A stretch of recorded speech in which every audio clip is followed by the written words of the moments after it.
Hello, and welcome back to what can only be described as the best place to be in safety right now. How are we, gentlemen? Doing good. How are you? Looking pretty dapper today. Looking pretty dapper. Are you going for a job interview or something? My sound cut out. I missed all of that. Sorry. Oh, mate, I said you're looking pretty dapper. Are you going for a He's job? gone again. What? Can't hear you. What do you mean you can't hear me? Oh, you can now. Oh, God. Keep cutting out. What do you mean I keep cutting out? I think it's your end, not my end. Well, I was just saying, Des, you look very dapper today. Are you going for a job interview? I'm not. This is my normal work attire. Nice, Thank you. nice. Andy, very proud of you very good of you to join us today. Are you here for the whole show or just half of it? Nice one. I'm here for the whole show, unless of course lives need saving. Oh, fair enough. And have you been? Been very well, very busy, but very well. Very busy. Yourself? I don't know if I'd call it busy. If you call busy producing some great merch, I'll tell you what. How cool is that? The only problem is you're clearly uncoordinated, mate. You got the wrong monkey on today. I've got Des's t-shirt on. That's why he's not wearing his, because I've got his. So it's my fault that Des isn't matching. Fantastic. I mean, how cool is that? So again, just a reminder to all of our followers out there. Great opportunities to jump on in and go get some of the merch, right? Like we've got a bit of merch going on. So make sure you head over and check out the website where you too can buy a monkey shirt. And I was going to grab some photos and I'll post them up on the LinkedIn page later. We gave away some merch. I mean, guys, firstly, what a great couple of days at the New Zealand Occupational Hygiene Society conference at the Hilton in Auckland. I mean, that was awesome, right? It really was. Yeah, a great crowd and a really engaged audience with some really insightful speakers. I really had a good time. No, fantastic. I've got to be honest, I was a little bit nervous thinking, here I'm going to an occupational hygienist conference. I'm a safety generalist. Would it go over my head? And listen, they were very accommodating. They really toned it down for me. It was great. It was great. Some great international speakers. The team there at the New Zealand Occupational Hygiene Society did a phenomenal job. And we had a blast, right? We had an absolute blast. Again, been a little bit quiet on the New Zealand Journal of Occupational Health and Safety Practice. We've got a few interviews lined up over the next coming weeks. So, and I need to get my A into G and click off and publish a few of those articles. But that's got a lot of stuff happening, and it's all good. Andy, how is our young apprentice, mate? How is he today? I've got a little bit of sad news, actually. Whoa, hang on. What do you mean? I think we've lost him. What? Well, has he been offered better pay somewhere else, better working conditions? No. Well, possible. I don't know. I came back from the conference, and obviously he couldn't attend the conference because he was at school. And he said, "How did it go?" I said, "It was really good." I said, "Some amazing speakers." I said, "I just check this out." So I logged on to the ESETOC TRA assessment website, and we played around with the modelling on there. And basically, he said to me, "Daddy, this is really cool. I don't think I want to be a generalist anymore. I think I want to be a hygienist." Whoa. Wow. Are you giving him time to digest this and to think about it? I am. And maybe I did point out that he wouldn't be a very good hygienist because he doesn't wash his hands very often. Well, there was a lot of that going on, wasn't there? I guess. Wasn't it just? Now, one of the things that I took away from the conference, and maybe you want to use this to sell it to our young apprentice Oliver to stay in the trade of a generalist, is we are the most privileged people in the safety profession. Us generalists, we carry a burden on our shoulders, a great burden. We are the connectors of the industry. We have a responsibility to connect these specialists, these occupational hygienists. We met some occupational health nurses as well. We've got a huge responsibility on our shoulders to make these connections and to engage with these individuals to improve not only the safety of workers out there, but also, I must say, the health of these individuals. Power to the generalist. Sorry, I where did that come from? From deep inside. From deep inside. Hey, sorry, sticking with me while I'm on that, and I guess what it kind of highlighted, I went looking to kind of I've taken a bit of a leaf out of Des's book, right? And I've got my own segment. What happened this day in safety? And are you guys ready for this? What happened today in safety? Let's do it. Yep. Sweet FA. Apparently, on this day in the entire evolution of safety, nothing of any significance happened. So does that mean we're making history with this show? This is the first thing to have happened on this day. Oh, that is! I love the way you think, Des. We are making history. Isn't that success though? Like, if there was nothing that happened on this day in history, that's zero harm. Oh, don't get me started, because that's on the wheel, mate. That is on the wheel, and you do not want to prematurely get me started. I'm telling you now, because it'll be game on, brother. It'll be. In fact, we won't even need to spin the wheel on this one. Let's just go. You want to go? Let's go. Anyway, it's not about you, Andy, because you're going to be leaving shortly. Des, what about you, mate? Listen, what did you take away from the conference? Well, at the conference, I got talking to an hygienist who specializes in something I've never heard before. It's called digital contaminants. Digital contaminants? Yeah. So you mentioned there's actually a safety data sheet. There's actually a safety data sheet for podcasting, because it turns out podcasts emit a hazardous substance known as airwave banter spam or airwave BS. No way. It gets technical, but bear with me. So the safe exposure limit is 63 BS words per minute per medium cubed. So that's medium being audio, video, and written. So this is otherwise known as the quantitative BS factor. And we ran the numbers on our previous episodes. And unfortunately, we're averaging a BS factor that is 3 times the recommended safe exposure level. So to our listeners, to manage your BS exposure while listening to this podcast, please don't take anything we say as legal or specialist advice. Seek actual professionals. Wow. Well, there's... Let's get that on a T-shirt. Let's put that on a T-shirt. That's got to go. That's got to go on a T-shirt into the pool room, that one. So are you saying we're full of BS? Is that basically what you're saying? Yeah, officially, we're able to quantify it now. Wow. We might have to do a running tally. I know you guys were doing a word count on me for a while, but that seems to have fallen by the wayside. Maybe you just couldn't keep up. So maybe we might need to get some consistent environmental monitoring going on to maintain, make sure that we don't go over the limit.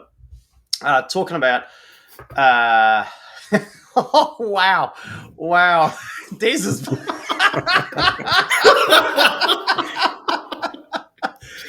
Mark Gummer, I love you, Mark. I love you, Mark. Firstly, let's just acknowledge this man. Let's just take a minute to acknowledge this man, Mr. Matthew Sadgrove. Just want to say a big thank you to Matt. What a dude.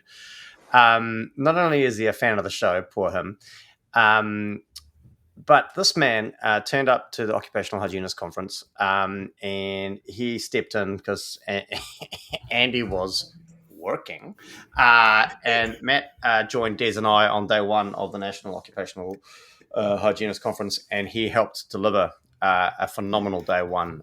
So just Matthew, from us to you, a massive thank you, mate.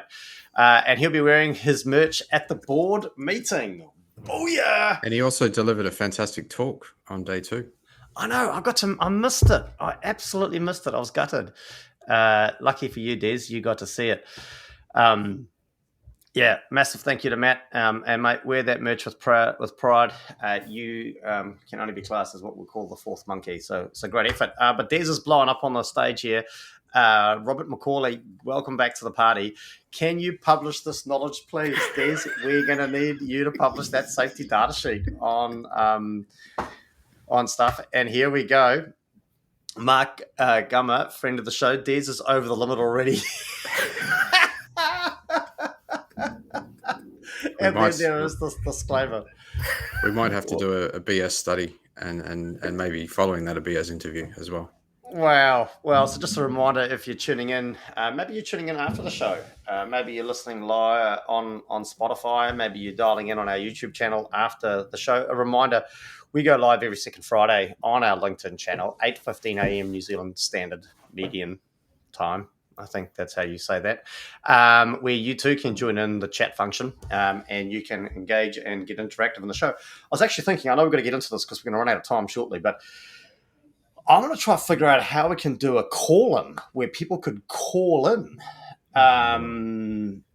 Yeah, I'm going to figure out how we can get people to dial into the show and actually have voiceovers. That'll be pretty cool. So I got nothing better to do with my time. But are we ready, gentlemen? Are we ready to spin the wheel? Let's do it. We're 12 minutes in. Let's get on with it. Let's get on with it. Okay, here we go. I'm not messing around. Into it.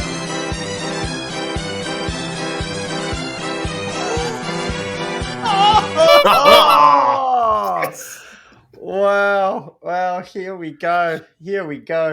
If a model is never used well, is it still a good model? Wow. Okay, that is exciting. Andy, I mean, I'm going to go straight to you because this is, you wanted this today. What are your initial thoughts? If a model is never used well, is it still a good model? Yes. I was not expecting that. I was not expecting that. I was absolutely not expecting that. Is that what you're going to say on that? I mean, it's a binary answer, isn't it? The question was quite binary. Well, there we go, mate. You got one friend, Consultant's Corner. Well, okay.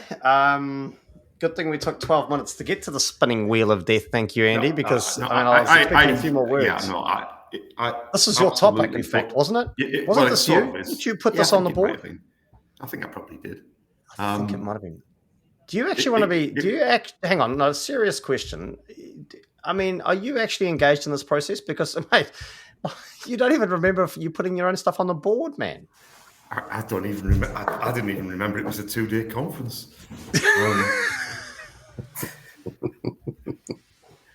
It was. It depends on what we mean by a model and what the purpose of the model is. Oh, God.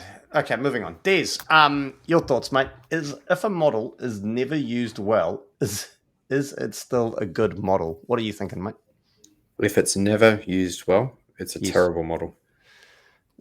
Great. This is going to be awesome. So Des, you think it's terrible. Andy, you think it's good. I'm going to sit in the middle on this one because I want to see this go down like a lead balloon. It's going to be phenomenal. Des, do you want to expand on that a little bit, mate? Let's get Andy riled up. Why do you think no? Why do you think it's a terrible model? Well, in order for a model to be useful and applicable, it needs to be able to be applied. And if it can't be applied properly by anyone, because the word in that title was never, then it's a bloody useless model. Just tell it how it is, mate. Tell it how it is. Andy, get your head out of your hand, mate. What are you? What's going on? What's going through your head, mate? If we're taking it as literally as Des does, then I would possibly agree with him. But we need to break it down a little bit more, I think, in terms of what do we mean by using the model. I thought the wording was quite clear. Never. Yeah. No, but I get that. But never you put and this don't say wording using on the board. model. You put this on the board, Andy. Yes, I might have put this on the board. I think this came from some frustration and a dark place where many of these things do come from historically. I think you started that trend, Brenton. And it was to do with a load of people dissing some of the models and tools that I use and blaming the tool when it was really the application of the tool that was incorrect. So quite often, there's a number of people I work with that often complain about using bow ties is rubbish. They're a terrible model. I don't think they even are a model. Or the ICAM model, Swiss cheese model. They're all bad models. And I think often they're not. There's nothing wrong with the model. It's just the way people which apply them or understand them is the problem. So that was the intent, I think, of when I put this on. But clearly I'm not a lawyer. Mind you, neither is Des. But just cheap shots. Cheap shots. That's all you've got left. Isn't it? That's all I've got left. Oh, it's that idea. But I think I'd actually, if we're going with the precise language, I would have to agree with Des. But that wasn't the intent of when I put it up, I think. Okay, if I'm basing the rating of the show off how we hit the ground with a hiss and a roar with user comments, now we're plummeting well below the BS average. I think you guys have just bombed the show. I'm going to have to resurrect this out of nowhere. I don't know what I'm going to do, but I'm going to have to pull something out. Okay, so if we soften the word never, then I think we might have a discussion. So yeah, because I mean that's quite you're Mr. Definition, right? And that's quite a definitive statement, right? If a model is never used well. But did you pick up how all the models that he was rattling off that people moan about are all the models that he peddles when he sells snake oil? Have you noticed that? I did notice that, and it was absolutely no surprise to me that he would sink to that low. Yeah, I mean, surely there's a better model out there for accident investigation than ICAM, surely. Des, do you know of any? I know of a few, yeah. And go on, let's reel a few off. Well, I don't know if I can because it's not official yet. But it'll be published soon. Go on, Des, go on. Sorry, Des, I put you on the back foot there, mate. That was a bit. Des is referring to his brilliant book that's going to be launched shortly. I'm lining up the bar. I've got a few people have come back to me on venue options. So great. So listen, if you want to be part of Des's book launch and front up some cash, that'd be great. Secondly, if you've got any ideas for a venue for this book launch, we're going big. We're going big.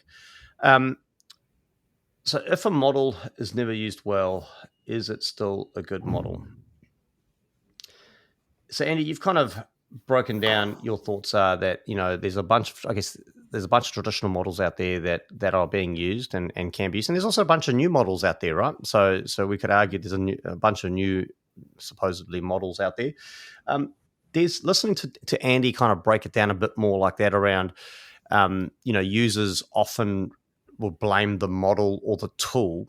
What are your thoughts on that? Is that more of an operator error or a lack of understanding, or have we? There's that game kind of Whispers, right, where you all stand in a long line and you say a sentence and you pass it. You whisper seductively in people's ears and you tell them what the sentence is, and by the time it gets to the end, it means something different. You remember that game as a kid? No, it wasn't. There's no seduction involved in any games that I played when I was a kid. That's bloody weird. I might have just been thinking about the adult. I might have been thinking about the adult party version. No, nonetheless, wrong group. Yeah, what are your thoughts on that? That maybe it's actually operator error versus the model. How do you know? Well, that's another question I'll come back to you on. Well, yes. I mean, if people are not applying it in the way it's intended, then definitely that's on the person, not the model. But I would also say on the other end of the argument that if the model doesn't account for the fact that it needs to be implemented by a human, then it's not a very good model. And that's where it falls down. So the model might be representative of some theory of how things happen. But if that can never actually be applied by a human, then what use is it? Fair point. And if it doesn't account for the fallibility of humans, and I can think of plenty of good examples in safety, but well, one in particular, but also think of things like communism. You know, on paper, many would say that's probably a lovely idea, but in practice, it's never been able to be implemented in any good way, and usually results in disaster. Well, I think Andy, Des might have just breached one of our cardinal rules. I don't know whether we need to take him up for disciplinary on bringing politics into the conversation, but that's okay. We'll forgive him. The fact that he's contributing is great. Wow, that's an interesting concept. I mean, Andy, he's basically, I guess what he's arguing here is that your concept of maybe it's operator error is possibly incorrect, and what he's suggesting is maybe if the model doesn't account for operator error, maybe it is the model. No, I think we're conflating terms again. So, in my mind, the primary purpose of a model is to try and bring some understanding of why things happen like they do, or provide an explanation or an understanding. Now, none of them are perfect, and there's a very famous quote about that: all models are wrong, but some are useful. And it's the usefulness of them, and they are incredibly useful. Lots of things that we've done and created because of modeling, and it's incredibly useful too.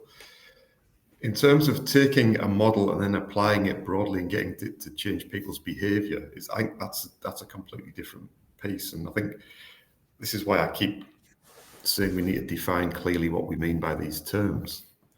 So if we break sort of if we just talk about, I guess, the Swiss cheese model, for one of the early versions of the Swiss cheese model, which most listeners are probably familiar with. Basically, the model says there's a relationship between the environment you put somebody in and the way in which they behave. That's fundamentally what the model is largely representative of. There's a relationship between different elements, different aspects, and when these things all line up, then something bad happens. It's way more complicated than that, but fundamentally, the fundamental belief for that to work is that people are influenced by the environment that they are in. Now, if you believe that, that's cool. If you believe that concept, this model sort of works for you. If you don't believe that, then the model doesn't work for you. And I sort of do believe that, because we do behave differently depending on the environment that we're in my experience. Wow. Sorry, I just saw a chat pop up, which I'll jump to in a minute. So I guess the question I want to pose to you, Andy, then on that is, do you think that possibly we are taking the concept of models too literally, and we're going, here's a model, right? And we go, let's just pick on the old Swiss cheese model, R.I.P. James. We take the Swiss cheese model, and people literally go, well, that's hogwash, because how do you get slices of cheese that look like that, right? And how does that all work? Is that because, do you think that maybe people are taking models too literally versus theoretically, if that makes sense? Do you see where I'm going with Possibly. That? Or more often, as happens a lot, I think, is that people don't read the background. They look at the picture and interpret the picture, as opposed to actually understanding the context around it. And I think, I don't know if it is a model or not, but the risk matrix, our friend, the risk matrix, I suppose that is a sort of model. People use it or don't use it, but there's a huge amount of misunderstanding about how it should be applied. As a concept, there's nothing wrong with it whatsoever, but it's the application of it that's all over the place. Understanding risk as being made up of two different independent aspects, it's not a problem. Likelihood, severity, that's cool. But when people start messing with that concept to try and make it usable, it becomes the start of its downfall as a useful tool, I think. I can't agree much more. I mean, I agree with this man on a regular basis, but that's a messy deep dive. It sure is. I'm not quite sure where we're going. This is very messy. I think we need to tighten up the title on the wheel.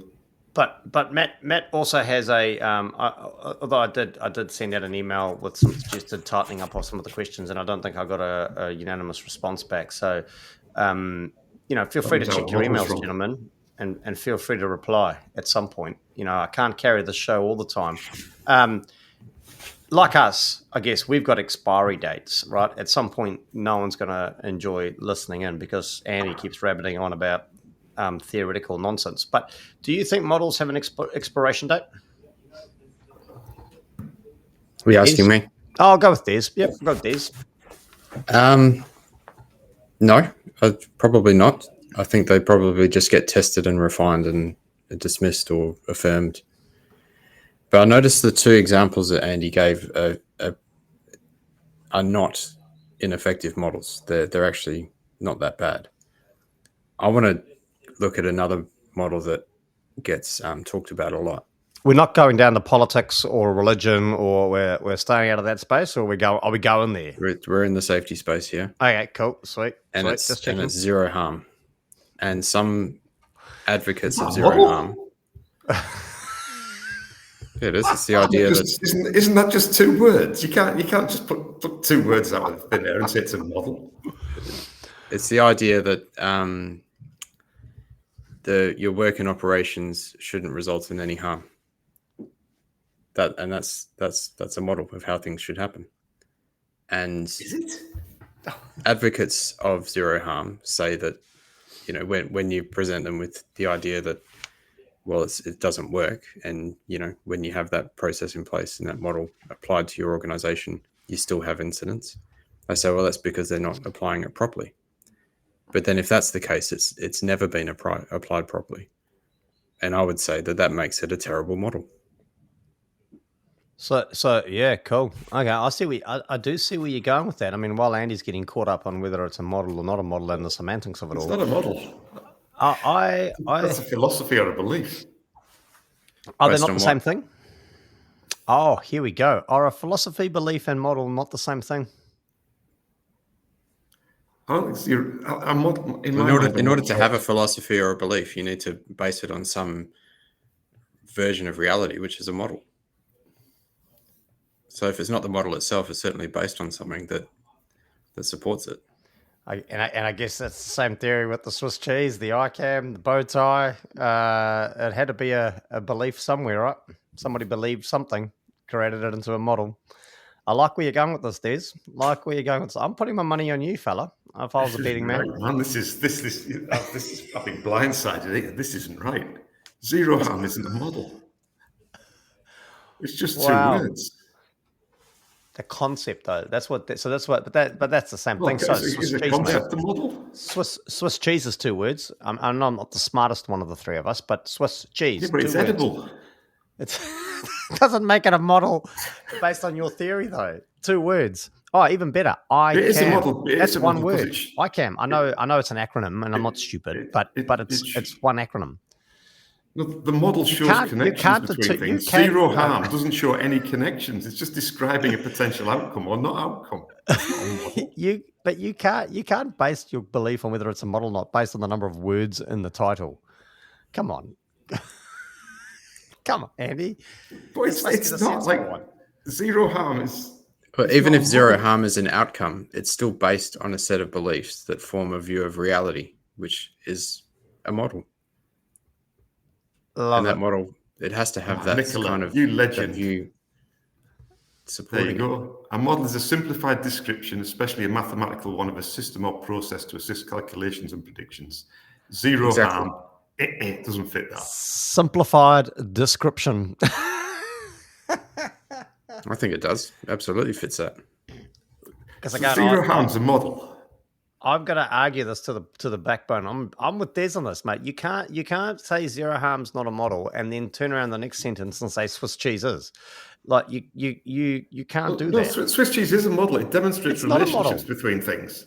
If zero harm in Des's view is a model, then was not a model, then Swiss cheese can't be a model either, based on your theory of it's only two words. That theory. I'll dismiss that theory. Dismiss that. But even if zero harm isn't as two words is an outcome and not a model, it has to be based on something that is a model. But, so then, so the flip of that is then that harm is also a model. Then that's one word. Now we're getting silly, Andy. That's one word. Come on. The other end of the spectrum to zero harm is that some harm is going to occur, and yes, that's based on a belief and understanding and a model of reality that is probably more accurate. So yeah, it's probably a terrible way to describe it. But yeah, I would say that if there was a model involved here, the model would actually explain the relationship between harm and zero harm. Then you're talking about a model. I think the words themselves aren't a model. The model really should explain the relationship between things. Well, doesn't zero harm explain the relationship between harm and not having harm? Yeah. But that's exactly what I've just said. So zero harm itself isn't the model. That's just the name of the model, just like Swiss cheese. It's a title. It's a name. It is. But what's the philosophy that goes behind it? It's based on a belief that you can prevent all harm. It's based on the belief that you can prevent all harm, which is based on a model of reality that determines that you can control everything. Which is my arm is hurting. Can we stop this? What you've effectively just done there is describe the Swiss cheese model. Oh my god. Okay, so getting back to this linear approach to models. Layers of defenses. The layers of defenses lead to zero harm. Like that's what you've just described. So you don't call it the zero harm model. You call it the Swiss cheese model.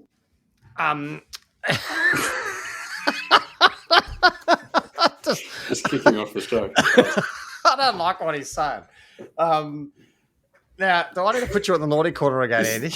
I'm so glad that WorkSafe have just published their guidelines about psychosocial risk management. No, they haven't, because I haven't seen any advertising about it. They've not sent out a media publishing statement telling me that it's available. So, therefore, they couldn't have published it. To be perfectly honest, having read it, I wouldn't have published it either. Anyway, I've got another. This is going to be an interesting concept. So back to Robert Macaulay. One size or model doesn't fit all. So do you use concept of various models to achieve the desired outcome? I love what he's saying here, and I'm gonna kind of put something out there. If we do what he's suggesting, which he's not saying he does, so let's just be clear on that. But it's a great idea and a great thing to talk about. Does that then mean, are we putting in, if we start taking bits of models that we like, so bits of the Swiss cheese, bits of the zero harm, bits of this, bits of that, are we then opening ourselves up potentially to bias and trying to achieve the outcome that we predetermined before we go into whatever we're using the model for? Thoughts there, Des?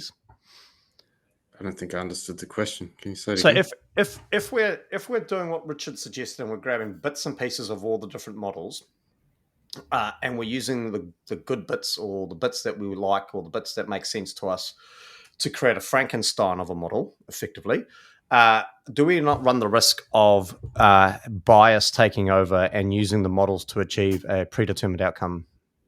Yes. Your biases are going to be there irrespective of whether you're doing that or not. And they're absolutely going to influence your decision. I agree with Andy's quote that all models are wrong, some are useful. And really you need to keep a toolkit of different models available to you at any given time to be more effective. But yeah, committing to one particular model can be problematic because the model's probably not going to directly affect reality, but I feel like we're not quite on topic. Wow. Well, Matthew Sagro's taken a few liberties now. He's got a hoodie and he's laying it on thick. So if I get what you're saying, we've got to have we need to be aware as safety generalists of a variety of models and be prepared and willing and open to using a number of models depending on the situation. Totally get that. because not all models are right for each situation, I guess, that we're applying to, depending on the outcomes that have been, what are we trying to determine here? But what about trying to use multiple models to achieve a single outcome, or parts of a multiple model to achieve a single outcome? I don't think that's a problem. It's just you'd have to look at that on a case-by-case basis. It's either effective or it's not. No, fair enough. Now, Andy, I do feel bad that we've been picking on you because you've suddenly gone really quiet and reserved. I'm just stunned. I mean, I can't see who this user is because it's coming up as LinkedIn user. So I don't know if you guys can see who this comments come from. That's a great comment, though. I'm going to defend you. I feel my role here is to facilitate greatness, and that's what I'm trying to do. But what is the structure? So, what is the structured approach for zero harm? And that's a valid question, I guess. So, and I'm not going to focus in on zero harm here, and let's not pick on it because we've got a whole show that we want to dedicate to zero harm when it finally lands on the wheel. But do all models need a structured approach?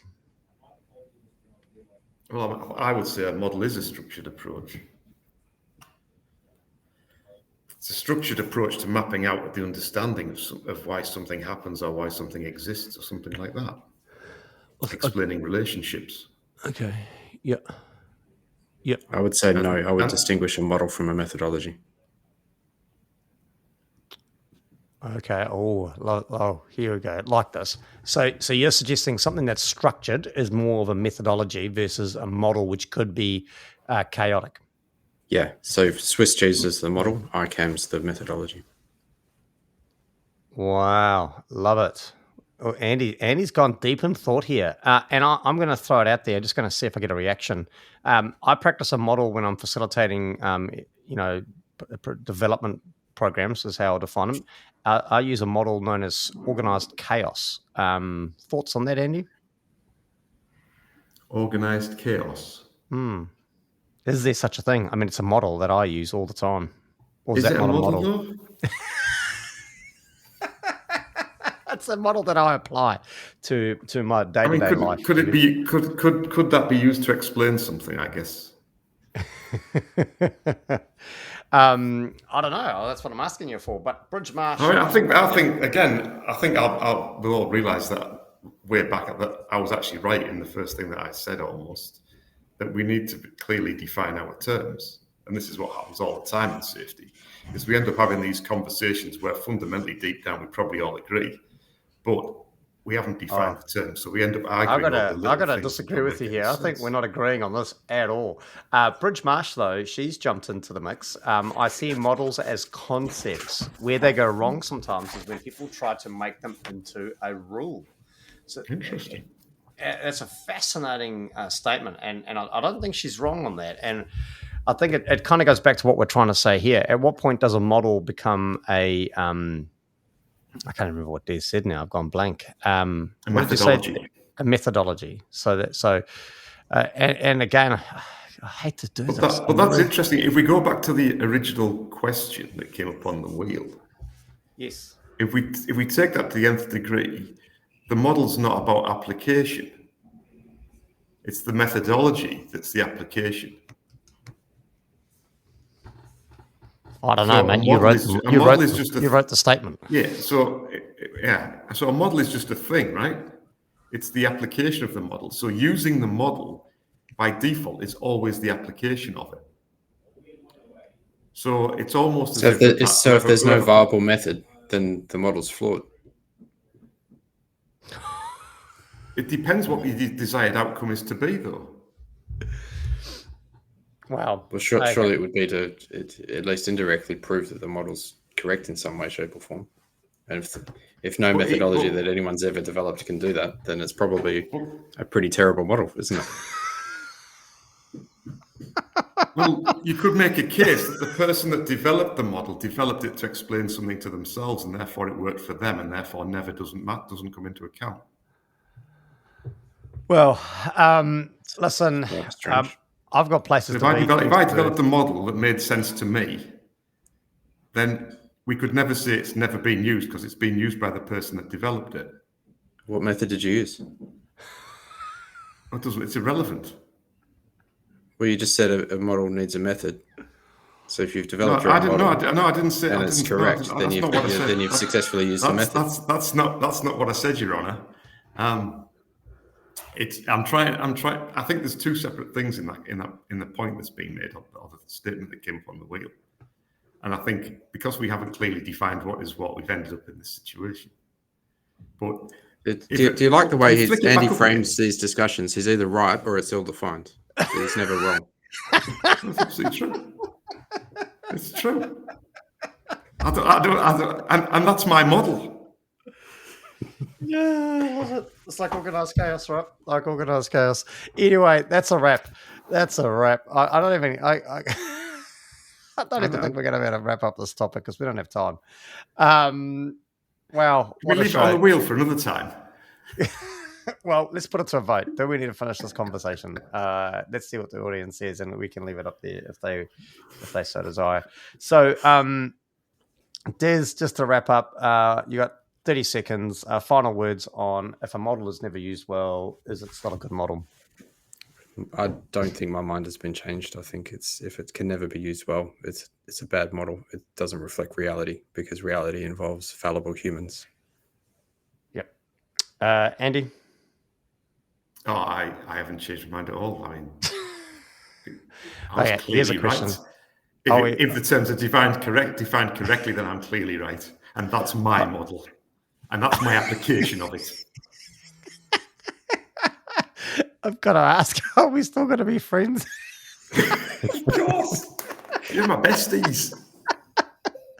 Clearly 2 days. Oh, actually, Andy was only there for one, but clearly 2 days at a conference and then running a show in the same week is not good for anybody. Well, okay. Listen. Nice comment. Nice comment, Bridget. Like it. Hey, firstly, again, look, great. Thank you so much. I'm a model. You know what I mean. I love it, Bridge. Oh, sorry, I just caught on to that. Bridge Marsh is quoting Right Said Fred as we go hard. That's the first for sure. Right. What happened on this day in safety? Right Said Fred was quoted to define a safety moment. Hey, listen, firstly, a big shout out to all the new followers we've got, hopefully tuning in. Either you joined us live or you jumped onto Spotify or our YouTube channels, to all our new occupational hygienist followers. So really keen to, and I guess this topic was a little bit the same. This could have applied to both the health concept of what we talk about in terms of models, because I know hygienists use a lot of models to help us determine what's going on out there in the big wide world. So hopefully you find some of these topics interesting, and listen, let's look forward to getting some more health-related issues up on the spinning wheel of death.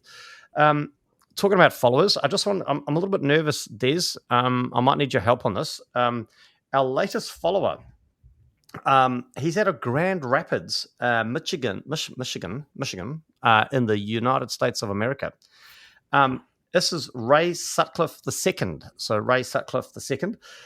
Now, when I first looked at it, I was like, oh, cool. Hey, Ray, welcome to the party. And then I started digging deeper. Now, this is where I'm getting a little bit worried, Des, and I might need some legal support. I'm assuming you can hear me, Des, because Andy's doing something silly. Ray Sutcliffe II is a security objectifier. Now, I was like, what the hell does that mean? So I started digging into Ray's profile. Now, this is where I'm getting a little bit nervous because I'm thinking he's probably seeing me digging into his profile. He's currently got skills in leadership and change implementation, and he'd rather not say what his current contract is. So that's concerning, and not a good thing. So, but anyway, we don't discriminate on this show apart from against Andy. So I just want to say welcome to the party, Ray, alongside with our newfound friends, the occupational hygienists. Now, Des, what are you up to in the next couple of weeks? Well, I've pretty much, as of this morning, hit the go button on the publication of my book. So that looks like it's going to be 17 June, which is a Tuesday. It's going to go live on Amazon, but I think there might be a pre-order function on KDP. I'm just going to check that. No, I like the 17th of June. I can work with that. Cheaper venue hire. So again, any listeners want to put up a venue for Des's book launch, we will host. We just need a place to host it. And maybe somewhere that's got a liquor license would be great. And we can BYO as well. Don't worry. Spirits, we've got it. We're into it.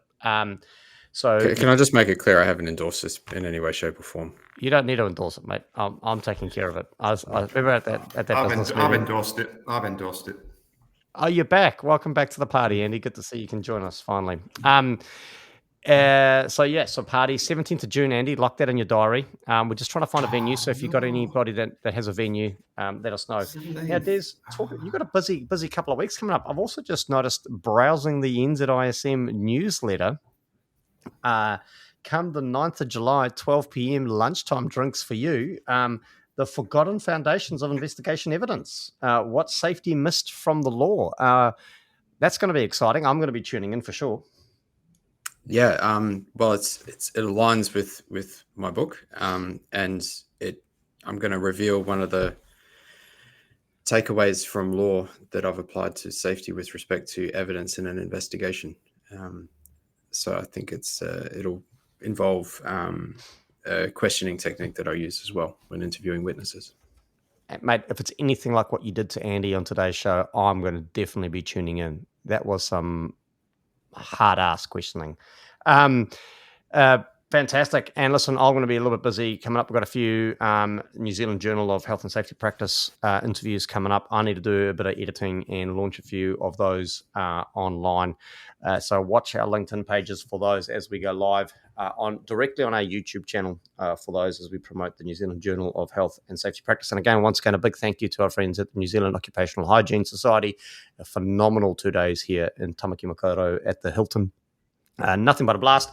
And I don't think Andy can hear me. So I guess that's a wrap from us. Take care, everybody. Have a great weekend and see you in a couple of weeks. Thank you. See you then.